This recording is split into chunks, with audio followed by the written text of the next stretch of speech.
ប៉ាអាចស៊ូបានណាកូនសម្លាញ់ប៉ាមិនមែនជាមនុស្សល្បីល្បាញ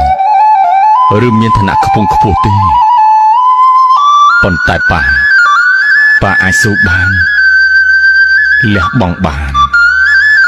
អត់ធ្មត់ព្យាយាមបានឲ្យតែកូនប៉ាបានសុខបានល្អមានអនាគតត្រចះត្រចង់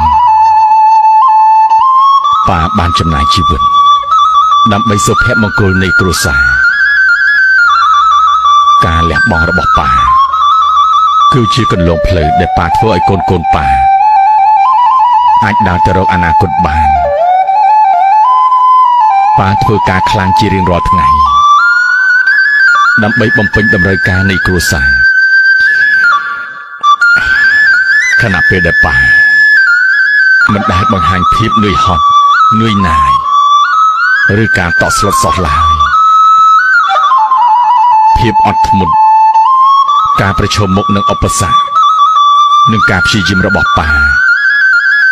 គឺជាសៀវភៅមួយដែលកូនគួររៀនសូត្រពីចំណុចល្អបានជារៀងរាល់ថ្ងៃណាកូនប៉ាបានបង្រៀនកូនអំពីតម្លៃនៃការប្រកាន់ខ្ជាប់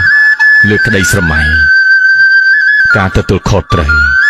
និងភាពជាអ្នកដឹកនាំទោះបីប៉ាមិនមែនជាវីរៈបុរសប៉ុន្តែប៉ាមានបេះដូងដ៏រឹងមាំនិងចិត្តដ៏អស្ចារ្យសម្រាប់កូនទាំងអស់គ្នា